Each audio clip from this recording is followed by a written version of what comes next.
भारतीय शास्त्रीय संगीत में तीन ताल का बहुत ही महत्व है। मैं तो ये कहूँगा कि भारतीय शास्त्रीय संगीत का प्राण है, कि जान है तीन ताल, और बहुत ही इम्पोर्टेंट ताल है। आज के इस एपिसोड में हम लोग तीन ताल के विषय में जानकारी लेंगे, तीन ताल की चर्चा करेंगे। मैं प्रद्युमन चंद्र, वायलिन वादक, साम संगीत के इस चैनल पे आप सभी का हार्दिक स्वागत, अभिनंदन, वंदन करता हूँ। तो आइए शुरू करते हैं तीन ताल।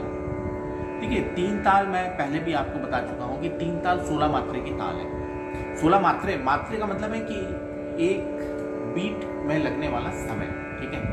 वो बीट का समय according to music, according to your temperament, जो भी आप गा रहे हैं बजा रहे हैं, उस तरह से आप उसको कम ज़्यादा कर सकते हैं। उसी बेस पे, उसी समय पे हम लोग का विलंबित ताल, द्रुत ताल और विलंबित लय, मध्य लय और द्रुत लय होती है, ठीक है।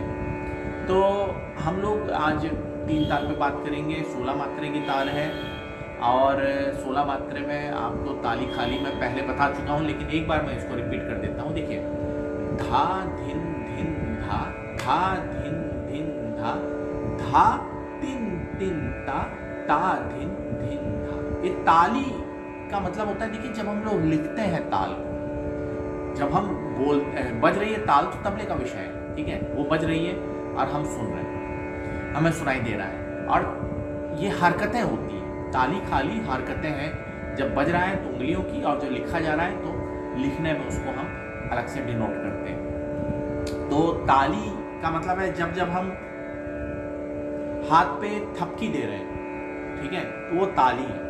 और जब हम हाथ को अलग से उठा रहे हैं, या हाथ की थपकी नहीं दे रहे हैं, या उल्टा हाथ कर दे रहे हैं, ये दिखाने का तरीका है, तो ये खाली है। ये ताल का नेचर है, ये ताल का तरीका है, जो उत्तर भारतीय शास्त्रीय संगीत में ही आपको दिखेगा खास तौर पे। तो ताली खाली, तो पहला जो ताली है वो हमारा सम होता है, यानी वहाँ से हमारी ताल शुरू होती है। और कभी भी जब ताल के साथ कोई म्यूजिक बजती है, तो म्यूजिक जो गा रहा है या बजा रहा है, वो ताल में उस सम पे आके दोनों लोग मिलते हैं, और वहाँ पे एक आनंद की अनुभूति होती है। तो वो सम जो है ताल का शुरुआत है।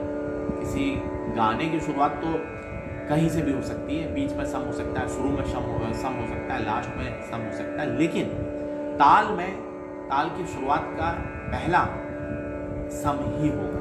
ताल हमेशा सम से शुरू होगा, ठीक है। तो क्या है हमारे बोल, एक बार हम लोग रिपीट करते हैं। धा धिन धिन धा, धा धिन धिन धा, धा तिन तिन ता, ता धिन धिन धा। सुनिए अब ध्यान से।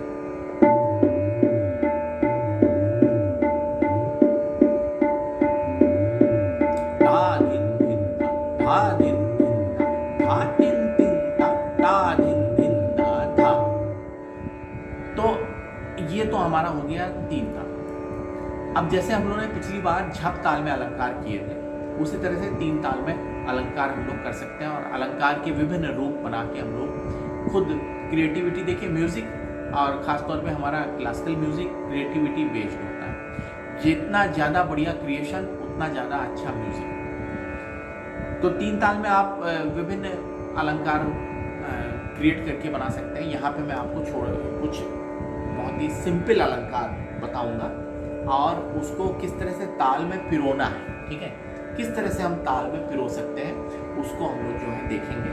और सिंपल अलंकार क्या है कि पहले ताल हमारी बज रही है, उसको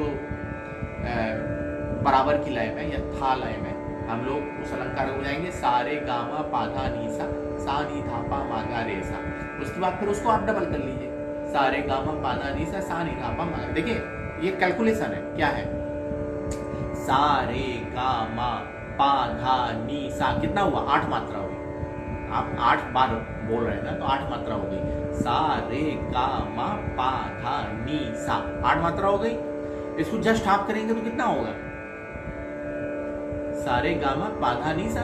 सिंपल, यानी कि एक पे दो बोलेंगे, एक मात्रा पे दो बोलेंगे, एक ठपकी पे दो बोल बोलेंगे, तो हाफ कर दिया ना आपने। तो मैंने आपको बताया, देखिए कि ताल का मामला जब आता है तो कैलकुलेशन चलता है, मैथमेटिक्स चलती है।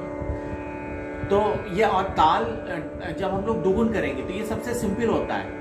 उसके अलावा तिगुन भी होती है, चौगुन भी होती है, और जो मजे हुए कलाकार हैं तो वो तो आड़ा और इस तरह से आढ़ा का मतलब तो मतलब आप समझ लीजिए कि वो बहुत टफ होती है, ठीक है। कहीं पे हम एक ताल पे 2 बजा रहे हैं, कहीं पे एक पे आधा बजा रहे हैं, इस तरह से होता है। तो वो तो खैर हम लोग बात का वैसे एडवांस विषय है, हम लोग उस विषय में चर्चा नहीं करेंगे। आज हम लोग बात करेंगे था लय यानी बराबर की लय और धुगुर।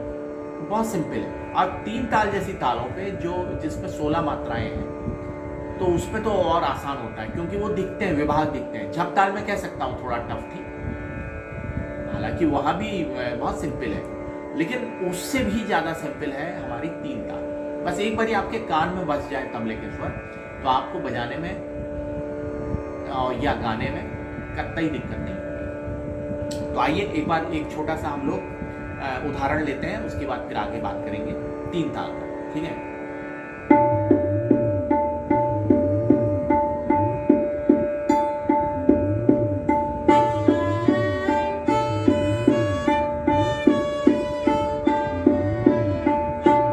ठीक है, ये हमारी बराबर की लय है। फिर से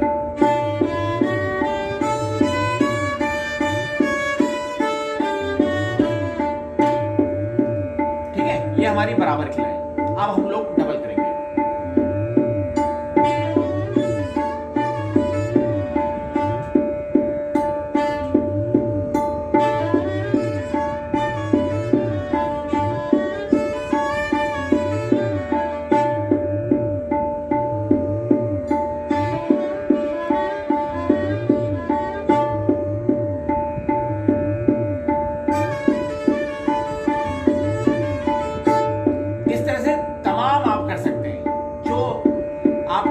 क्रिएटिविटी डिपेंड करता है। देखिए फिर से देखिए,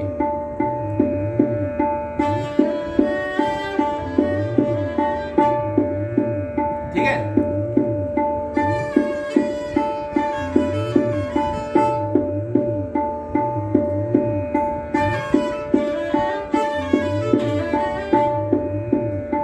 अकॉर्डिंग टू योर क्रिएटिविटी तमाम अलंकार है, लाखों अलंकार है, अलंकार अनगिनत है, और आप अपनी सुविधा अनुसार जो आपको ठीक लगे वो आप बजाइए।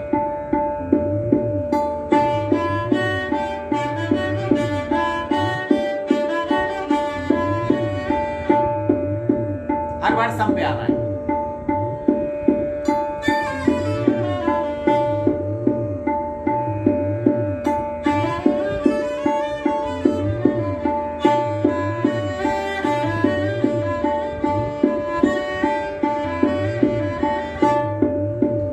सिंगल और डबल का मिला जुला रूप बजा रहा हूं, इसको मैं सुनाता हूं आपको।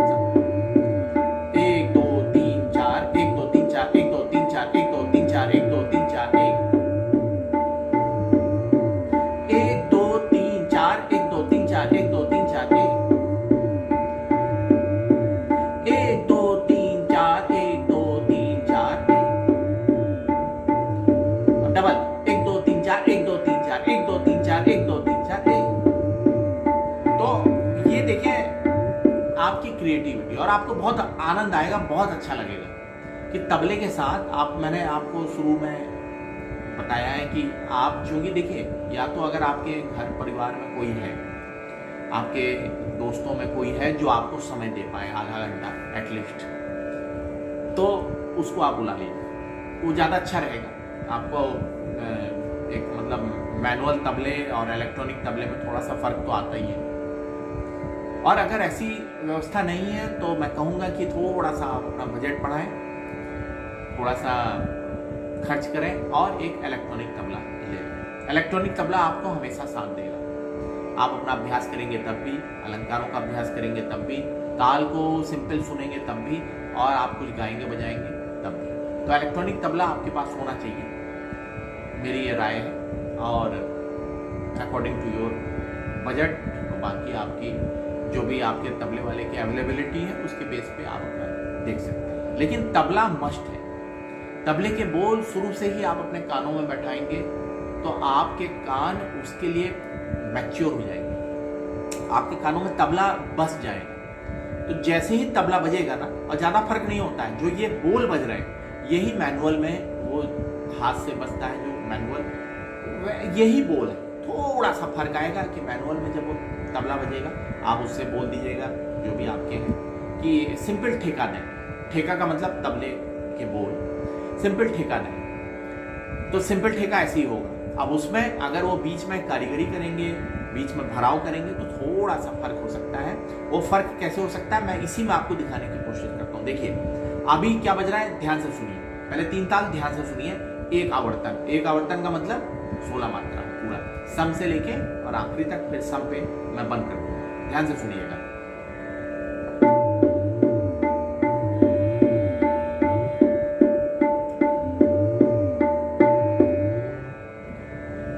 धा मतलब एक आवर्तन, ये मैंने आपको दिखाया, सिंपल सिंपल है। धा दिन दिन धा, धा दिन दिन धा, धा तिन तिन ता, ता दिन दिन धा धा, ये सिंपल है। अब इसको थोड़ा सा अगर जो मैनुअल होगा वो थोड़ा सा इसमें भराव करेंगे या करने की थोड़ा सा चेंज करेंगे तो कैसे हो सकता है, ये मैं आपको एक एग्जाम्पल दिखाता हूँ। देखिए 2 एग्जाम्पल दिखाऊंगा।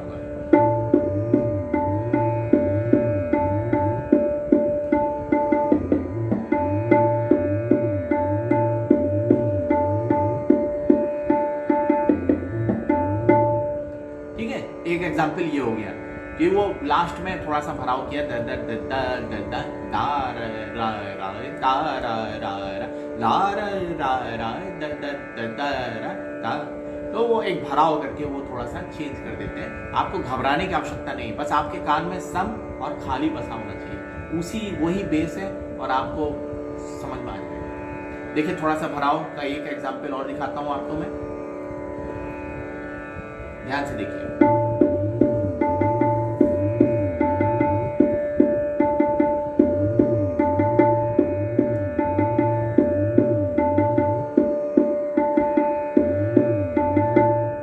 यहाँ पे क्या हो रहा है, दा तक तक दा तक तक धा, यानी सिंगल डबल चल रहा है। ये भराव का तरीका है जो इलेक्ट्रॉनिक उसमें उन्होंने देने की कोशिश की है।